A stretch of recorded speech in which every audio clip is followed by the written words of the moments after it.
ka-electrician, meron nga pala ulit tayong project. Bali itong project na to,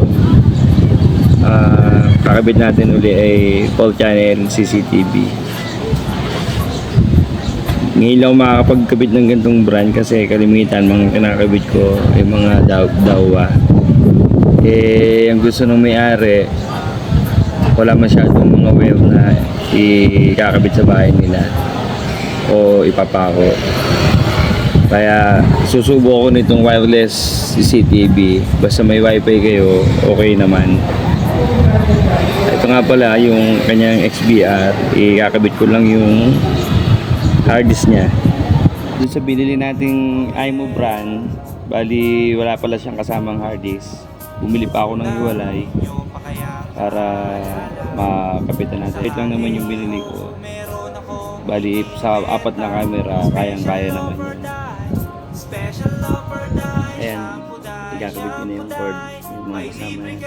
Bali sabi nga pala nung binilang ko, hindi raw ako magsisisi dahil maganda daw talaga. Saka kahit sa gabi, kitang-kita mo daw talaga ang linaw niya, saka yung color nung mga nakukuha niya. Kasi bagong labas daw yun. Tinanong ko kung ilan na ang nabili sa kanila, no? Bali pang 8 daw ako bumili sa kanila. Kaya matatry natin pagkatapos natin ikabit. Ayan, lagay na natin. Nakasarado na rin. 2 million na lang natin para makabit na natin. Ayan. Kitang-kita nyo naman. Bali mag-ano siya, medyo maliit. Saka ayan. Ito nga pala yung mga kasama niya, mga camera. Ayan.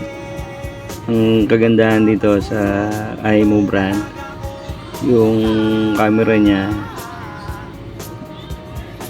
may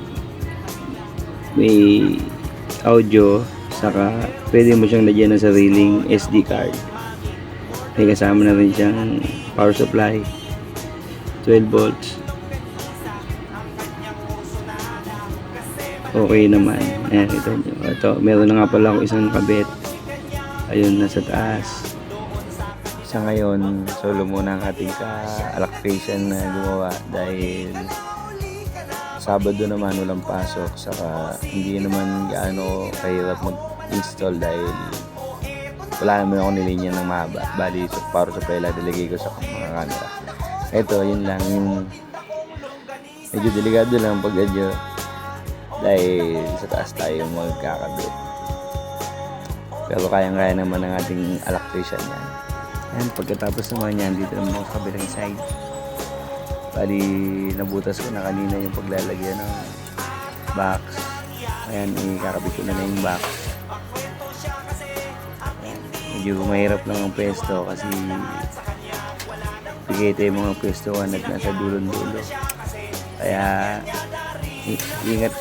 ingat lagi si electrician dyan.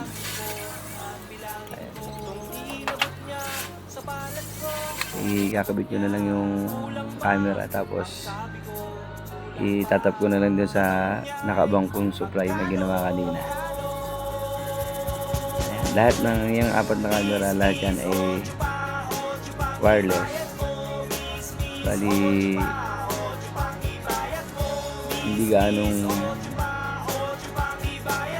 makalat ang linya. Kaya simple lang, magandang tingnan, mahimis. Ayan, siguro okay na to. Kaya baba na tayo. I-check na natin, i-akabit ko na yung XBR din sa baba. Itigin natin kung okay yan lahat. Tara, pababa. Check na natin mga ka-electrician. Aba, siya nga, malino nga, saka kitang-kita yung mga kulay, mga bagay na tatapatan. Talagang hindi kayo magsisisi. Napakaganda. Saka na-testing ko nga pala yung audio, napakalinaw. Kaya pagka gusto nyo magpakabit, PM nyo lang ako sa Facebook page ko pong ito. Maraming salamat po.